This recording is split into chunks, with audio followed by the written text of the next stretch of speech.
Jason Clark sat at the kitchen table in their cozy San Francisco home, watching his sons, 5-year-old Liam and 7-year-old Owen, race to finish their pancakes. Emily, his wife, was pouring coffee, her smile warm as she teased the boys. To anyone looking in, their life was picture perfect. At 35, Jason was a high-flying manager at a Silicon Valley tech firm, pulling in a 6-figure salary. Emily, 32, worked as an accountant at a small company, adding to their savings. They dreamed of early retirement, maybe a beach house and trips to Europe. But lately, Jason couldn't shake a growing unease. Emily had started staying late at work. Girls' night, she'd say, brushing back her chestnut curls.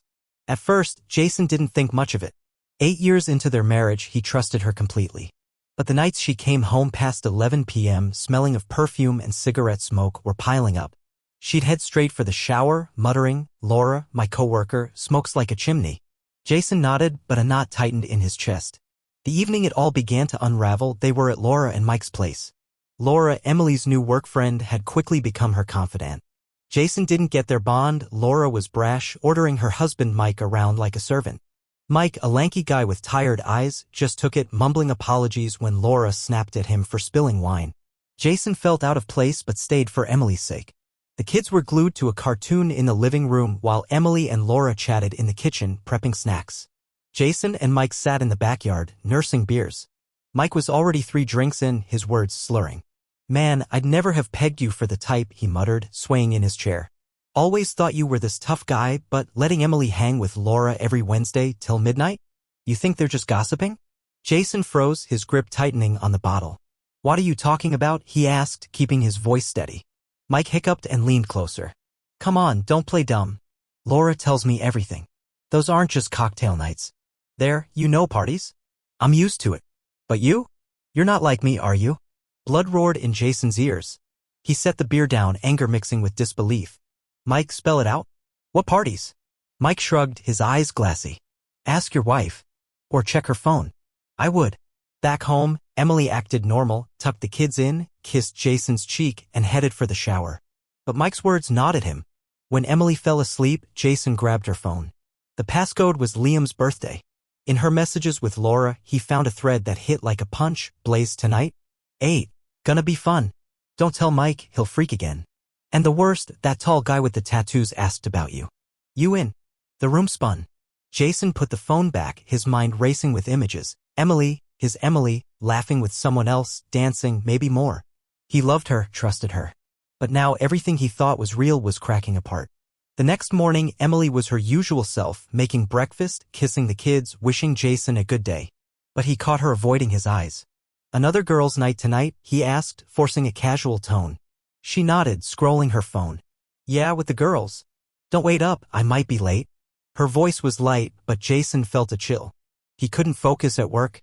One thought consumed him. What now? Divorce? California's laws were brutal. Emily could take the kids and half their assets. Confront her without proof? That'd just make her defensive. Jason knew he had to be smarter. If Emily was betraying him, he wouldn't let her destroy their family. But how do you act when your heart's breaking? He got home early, fed the kids, and put them to bed. Sitting in the dark living room, he waited. At 12:15 a.m., a key rattled in the lock. Emily slipped in, kicking off her heels, and gasped when Jason flicked on the light. "God, Jason, you scared me." "What are you doing up?" she exclaimed, clutching her chest. "Waiting for you," he said, his voice calm but firm. "How was the party ablaze? Meet anyone interesting?" Emily froze, her eyes narrowing. "What's that supposed to mean?" she asked, a edge creeping into her tone. Jason stood, stepping closer. "I know, Emily. About the parties. About Laura. About everything." He braced for denials, maybe tears. But instead, Emily smirked, cold, defiant. "And what are you gonna do, Jason? Divorce me? I'll take the kids, the house, half your money. California's on my side. Get over it." Her words stung like a slap. Jason clenched his fists but kept his cool. Staring at the woman he loved, he realized this wasn't his Emily anymore. But he wasn't giving up. In that moment, he made a choice. If she wanted to play dirty, he'd play smarter. And she'd regret ever crossing him. Jason Clark stood frozen in the dimly lit living room of their San Francisco home, his wife Emily's words echoing in his mind like a taunt. "I'll take the kids, the house, half your money. Get over it."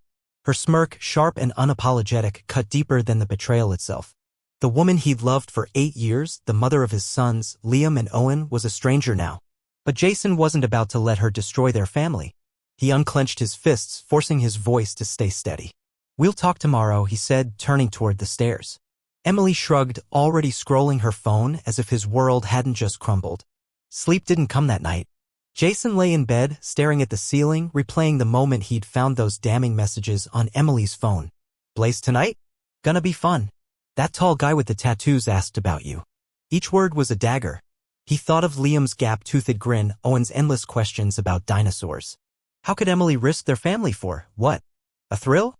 His chest tightened with anger, but beneath it was something worse, humiliation. She thought she could mock him, hide behind California's no-fault divorce laws, and walk away with everything. Not if he had anything to say about it. The next morning, Jason went through the motions, pancakes for the boys, a quick kiss on their foreheads, a nod to Emily as she sipped coffee. She acted like nothing had happened, chatting about a work deadline. But her eyes flicked away when he looked too long. "Got another girls' night this Wednesday?" he asked, keeping his tone neutral. Emily hesitated, then nodded. "Yeah, probably. Laura's got some new spot in mind." She didn't elaborate, and Jason didn't push. He needed time to think, to plan. At work, his corner office in the tech firm felt like a cage. Spreadsheets and emails blurred as his mind churned. Confronting Emily without proof was a losing game. She'd deny or deflect. And if he pushed for divorce now, she'd make good on her threat. Half his assets, the house, and worst of all, custody of the kids. California courts often favored mothers, and Emily knew it. He couldn't risk losing Liam and Owen. But doing nothing wasn't an option either. He needed evidence, something concrete to shift the balance. On his lunch break, Jason made a call he never thought he would. "Hey, Tom, it's Jason Clark," he said, his voice low. Tom Rivera was an old college buddy, now a private investigator in Oakland. They hadn't spoken in years, but Tom owed him a favor from back when Jason helped him land a job. "I need discretion. Can we meet?" Tom's voice was gruff but warm. "Name the time and place, man." That evening they met at a dive bar in the Mission District, far from Jason's usual haunts. Tom, a stocky guy with a salt and pepper beard, slid into the booth with a nod. "You look like hell, Clark. What's up?" Jason took a sip of his beer, then laid it out. Emily's late nights, the messages, Mike's drunken hints about parties. He left out the part about his heartbreaking. Tom listened, jotting notes. "Sounds like you need clarity," he said. "I can tail her, check her phone records, maybe dig into this Laura chick. But it'll cost. And you gotta be ready for what I find." "I'm ready," Jason lied. The truth was, part of him still hoped it was a misunderstanding. Maybe Emily was just caught up in Laura's influence, not cheating. But deep down, he knew better. "Start with Wednesday," he said. "That's her next girls' night." Tom nodded. "Give me a week. I'll get you answers." The days dragged. Jason kept up the facade at home, joking with the kids, nodding at Emily's small talk. But every time she left the house, his stomach twisted. Wednesday came, and Emily breezed out the door at 7 p.m., her makeup sharper than usual. "Don't wait up," she called, not looking back. Jason fed the boys, read them a bedtime story, and sat in his home office, staring at his phone. Tom's first update came at 9:30 p.m. "She's at a club called Blaze in Soma. Not alone. I'll keep eyes on her." By midnight, Jason was pacing. When his phone buzzed again, he almost didn't want to look. Tom's message was blunt. "Emily's with a guy. Tall, tattoos, like you described. They're cozy. Got photos? Want me to send now?" Jason's throat tightened. "Send them," he typed, his fingers shaking. Seconds later, his screen lit up with images, Emily at a bar, laughing, her hand on a man's arm. Another shot showed them dancing, her body pressed close. The man's face was clear, a sharp jaw, tattoos snaking up his neck. Jason's vision blurred with rage, but he forced himself to stay calm. This was the proof he needed. The next morning, Emily was already at the kitchen counter when Jason came downstairs, humming as she sliced fruit for the kids. The normalcy of it made his skin crawl. "Good night?" he asked, pouring coffee. She shrugged, not meeting his eyes. "Yeah, just drinks with Laura. Nothing special." The lie was so effortless it stunned him. He wanted to slam the photos on the table, demand answers. But that would tip his hand too soon. Instead, he smiled. "Glad you had fun." That afternoon, he met Tom again, this time at a coffee shop. Tom slid a folder across the table. "Phone records, more photos, and a bonus, Laura's got a reputation. She's been linked to some shady stuff, parties, maybe escorts. Your wife's in deep with her." Jason flipped through the folder, texts between Emily and Laura about Blaze, the tall guy, even a mention of next weekend's party. His stomach churned, but his resolve hardened. "What's my next move?" he asked. Tom leaned back, sipping his coffee. Depends. You want leverage for divorce? Keep gathering evidence, courts like patterns. You want to confront her? Do it with ease, but she'll lawyer up fast. Or, he paused, eyeing Jason. You could play the long game. Act like you're okay with it, get her to slip up more. Jason's jaw tightened. The idea of pretending made him sick, but it was smart. Emily thought she had him cornered. Let her think that a little longer. Back home, Jason watched Emily tuck the boys in, her laughter soft as she kissed their foreheads. For a moment, he saw the woman he'd married. But then he remembered the photos, her smirk, her threat to take everything. That night, as she climbed into bed, he made a decision. Hey, he said, his voice casual. Maybe I've been too uptight. If you're having fun with Laura, I don't want to hold you back. Emily turned, her eyes narrowing slightly. What's that supposed to mean? Just, live your life, he said, forcing a smile. We're good, right? She studied him, then relaxed, a faint smile curling her lips. Yeah, we're good. But there was a glint in her eyes, like she'd won. Jason turned away, his mind racing. She had no idea what was coming. He'd play her game, gather more proof, and when the time was right, he'd turn the tables. Emily thought she was untouchable. She was about to learn how wrong she was. Jason Clark sat in his home office, the glow of his laptop casting shadows across the room. It was late, the house quiet except for the soft hum of the air conditioner. Liam and Owen were asleep upstairs, their innocent faces a stark reminder of what was at stake. Emily had gone to bed after another girls' night, her perfume lingering in the air. Jason's heart still ached from her betrayal, but her words from that night, I'll take the kids, the house, half your money, lit a fire in him. He wasn't the type to roll over. If Emily thought she could break their family and walk away unscathed, she was dead wrong. The confrontation had left Jason reeling, but it also sharpened his focus. He couldn't let emotion cloud his judgment. Divorce in California was a minefield. Community property laws meant Emily could claim half of everything, and her threat to take the kids wasn't empty. He needed proof, a strategy, something to turn the tables. Blindly accusing her would only make her dig in harder. No, he had to be calculating, patient. He had to outsmart her. The next morning, Jason called in a favor. At his tech firm, he'd worked with a guy named Ethan, a former cybersecurity expert turned private investigator. Ethan had a knack for digging up dirt without leaving a trace. Over coffee at a quiet cafe in downtown San Francisco, Jason laid it out. Emily's late nights, the messages, Mike's drunken hints. I need to know what she's doing, who she's with, Jason said, his voice low. But it has to be clean. No mistakes. Ethan leaned back, scribbling notes. Sounds like you're building a case. You thinking divorce? Jason hesitated. Maybe. But I need leverage first. She's betting on the law being on her side. I want to change that. Ethan nodded. I'll start with her phone records, social media, maybe tail her next Wednesday. If she's stepping out, I'll get you proof. Photos, texts, whatever's out there. Jason felt a flicker of hope. How long? Ethan shrugged. A week, maybe 2. Depends how sloppy she is. Back home, Jason played the part of the dutiful husband, hiding his turmoil.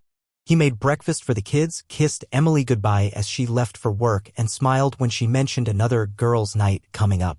But inside, he was cataloging every detail, her excuses, her tone, the way she avoided his gaze.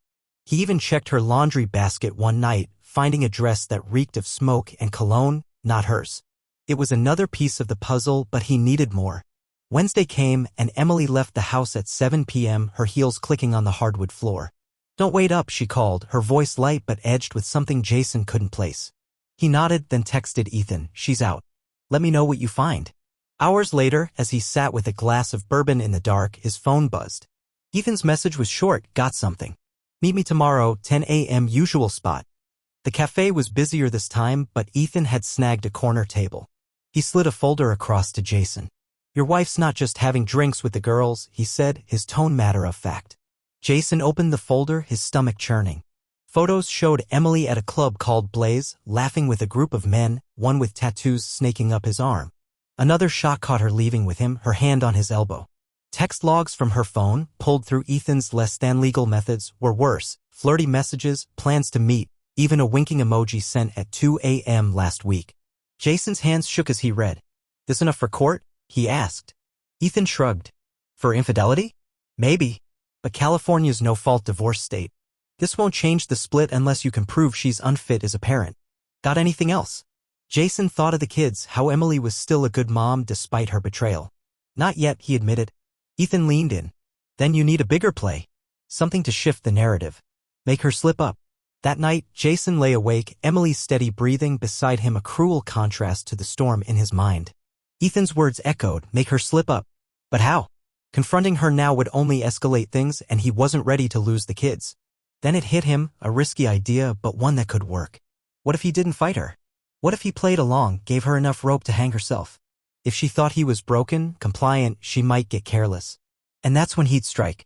The next morning, over breakfast, Jason tested the waters. Hey, Em, he said, keeping his tone light. These girls' nights seem fun. Maybe I should tag along sometime, meet your friends.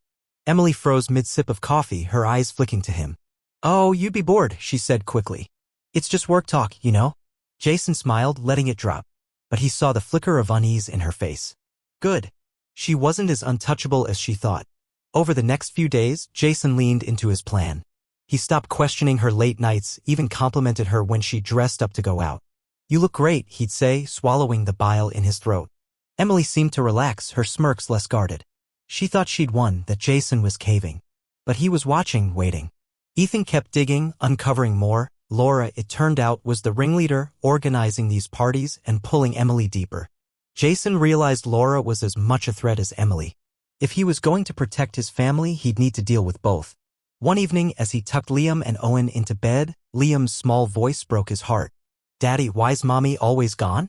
Jason forced a smile, ruffling his son's hair. She's just busy, buddy. But I'm here, always. The words fueled his resolve. He wasn't just fighting for himself, he was fighting for them. By the end of the week, Jason had a new idea, one that could turn the tide. He called Ethan. I want to take Emily on a trip. Somewhere far, like Mexico. A fresh start. Can you set something up, someone to meet her there, make her think it's her idea to walk away? Ethan raised an eyebrow. You're playing with fire, man. But yeah, I know a guy. Ex-actor, good at blending in. What's the angle? Jason leaned forward, his voice steady. I want her to think she's free to do whatever she wants. Then we catch her in the act on record. Something even California courts can't ignore. As Ethan jotted down details, Jason felt a mix of dread and determination. This wasn't the man he used to be, the one who believed in love and trust. But Emily had changed the rules, and now he was playing her game better than she ever could. Mexico would be the stage, and if his plan worked, Emily would never see it coming. But as he drove home, a nagging doubt crept in. Was he going too far? Could he live with himself if this backfired? He pushed the thought aside. For Liam and Owen, he'd do whatever it took. The plane touched down in Cancun, and Jason Clark felt the humid Mexican air hit him as he stepped onto the tarmac. Beside him, Emily adjusted her sunglasses, her smile radiant as she took in the palm trees and turquoise ocean beyond the airport. To anyone watching, they were a couple on a romantic getaway, rekindling their spark. But Jason's heart pounded with purpose. This wasn't a vacation, it was the stage for his plan to unravel Emily's betrayal and secure his family's future. Every step had to be perfect. The idea had solidified over weeks of careful planning. Jason's private investigator, Ethan, had connected him with Javier, a former actor-turned-fixer who could play the role of a charming businessman. Javier's job was simple: meet Emily, charm her, and tempt her into making a choice that would expose her true intentions. Ethan had also arranged for discreet surveillance, cameras, audio, anything to document Emily's actions. The goal wasn't just to catch her cheating, it was to prove she was willing to abandon her family. In California's courts, that could tip the scales in Jason's favor. At the resort, a sprawling beachfront paradise with infinity pools and tiki bars, Jason played the doting husband. He booked a suite with an ocean view, ordered champagne, and suggested sunset walks. Emily, to his surprise, seemed genuinely happy. This is just what we needed, babe, she said, kissing his cheek as they unpacked. Her warmth stirred a pang of doubt in Jason. Was he wrong about her? Could they still fix this? But then he remembered the texts, her cold smirk, the way she'd threatened to take his kids. No. This was about Liam and Owen. He steeled himself and kept up the act. The first 2 days were a blur of sun and sand. Jason watched Emily closely, noting how her eyes lingered on the locals, bartenders, tour guides, men in tailored shirts at the resort's nightclub. She was testing the waters, he could tell. On the third night, Ethan texted, Javier's in position. Club Azul, 9 p.m. She'll notice him. Jason's pulse quickened. This was it. At dinner, he suggested hitting the club. Let's dance, have some fun, he said, forcing a grin. Emily's eyes lit up. You're full of surprises, Jason. She wore a red dress that hugged her curves, and as they entered Club Azul, heads turned. The music pulsed, lights flashed, and Jason felt like an outsider in his own plan. Javier was already there, leaning against the bar in a crisp white shirt, his dark hair slicked back. Ethan had coached him well, confident but not flashy, the kind of man Emily wouldn't resist. Jason ordered drinks, keeping Emily close as they swayed to the music. Then, as planned, he excused himself. "Gonna hit the restroom. Don't have too much fun without me," he teased. Emily laughed, sipping her margarita. The moment he was out of sight, Javier made his move. From a corner booth, Jason watched, his stomach in knots. Javier approached Emily, flashing a smile. She tilted her head, her laugh carrying over the music. Within minutes, they were dancing, her hands on his shoulders, his on her waist. Jason's fists clenched, but he stayed calm. This was what he wanted, proof.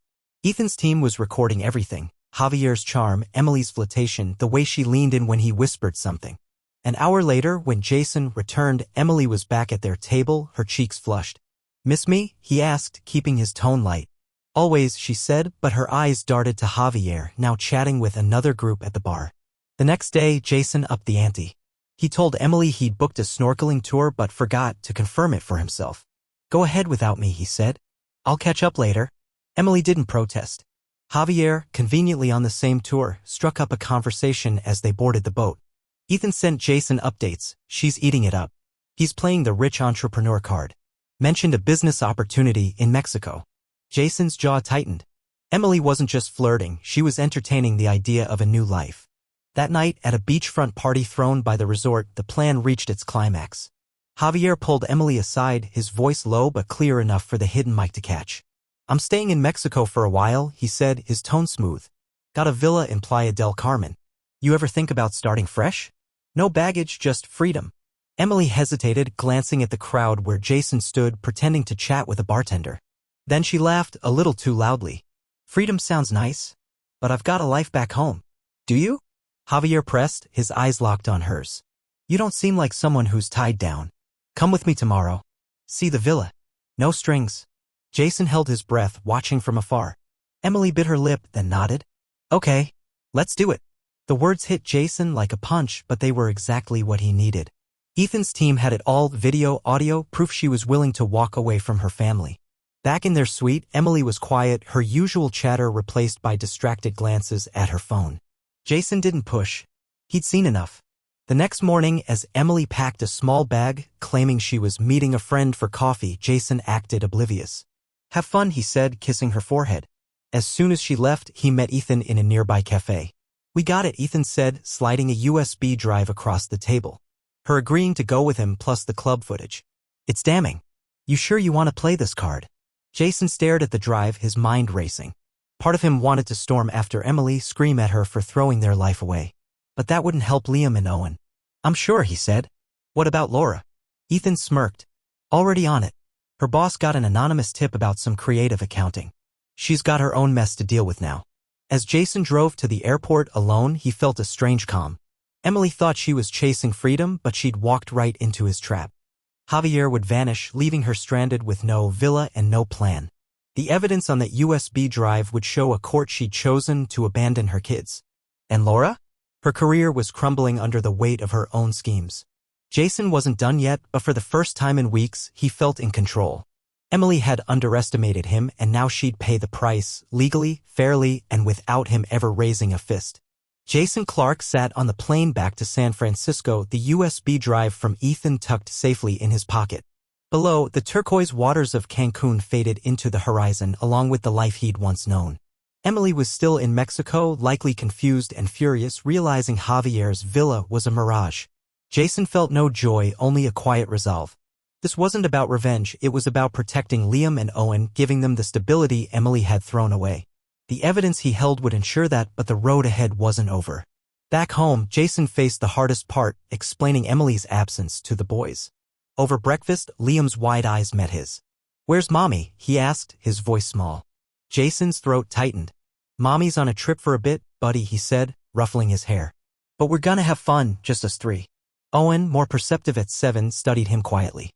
Jason forced a smile, but inside he vowed to shield them from the pain Emily had caused. They deserved better. He wasted no time. The next day, he met with a divorce attorney, Sarah Nguyen, known for handling messy custody cases. In her sleek downtown office, Jason laid out everything, the photos, texts, and the damning video of Emily agreeing to abandon her family for a stranger in Mexico. Sarah's eyes narrowed as she reviewed the footage. "This is strong," she said, tapping her pen. "California's no-fault divorce laws make infidelity irrelevant for asset division, but abandoning parental duties? That's a game-changer. We can argue she's unfit for primary custody." Jason nodded, his jaw tight. "I don't want to destroy her. I just want my kids safe." Sarah leaned forward. "Understood. We'll file for full custody, citing her actions. The court will likely order supervised visitation for her if she even shows up. You've got a solid case." As the legal gears turned, Jason kept up appearances for the boys. He took them to soccer practice, helped with homework, and read bedtime stories, his voice steady despite the weight on his shoulders. But whispers started spreading. Laura, Emily's friend and the catalyst for her betrayal, called one evening, her voice shrill. "Where's Emily? What did you do?" Jason stayed calm. "She met someone in Mexico and decided to stay. You'd know she's your friend." Laura hung up, but Jason knew she wasn't done. Sure enough, 2 days later, Laura showed up at his doorstep with a man in a cheap suit. "Detective Ruiz," she claimed. "We're here about Emily," Laura said, her eyes blazing. "She wouldn't just vanish." Jason invited them in, his demeanor cool. "She didn't vanish," he said, handing Ruiz a folder. Inside were copies of Emily's travel records showing she'd left Cancun for Mexico City and a screenshot of a vague email she'd sent him. "Need space. Staying longer." It was fabricated by Ethan but untraceable. Ruiz skimmed the documents, frowning. "Why didn't you report her missing?" Jason shrugged. "She's an adult. She made a choice. I'm focused on my kids." Ruiz glanced at Laura, who was practically vibrating with anger, then back at Jason. "We'll look into it, but this doesn't scream foul play." They left, Laura muttering threats. Jason knew she'd keep digging, but he also knew Ethan's work was airtight. Weeks later, Emily resurfaced. She called from a blocked number, her voice a mix of defiance and desperation. "You set me up, didn't you?" she hissed. Jason kept his tone even. "You chose to leave, Emily. I've got it on tape. Come back, face the court, or stay gone. Your call." She hung up, but Jason knew she'd return. She couldn't resist the fight. The custody hearing came 3 months later. Emily, looking haggard, sat across the courtroom, her lawyer arguing she'd been manipulated. But Sarah dismantled their case. The video of Emily agreeing to ditch her family played on a screen, the judge's face stony. Texts from Laura uncovered during discovery showed her egging Emily on, even joking about ditching the boring husband. The judge's ruling was swift. Jason got full custody, Emily limited supervised visitation. She'd also owe child support, though Jason doubted she'd pay. Laura faced her own reckoning. Ethan's anonymous tip about her accounting tricks had triggered an audit at her firm. She was fired, her reputation in tatters, and whispers of a lawsuit followed her.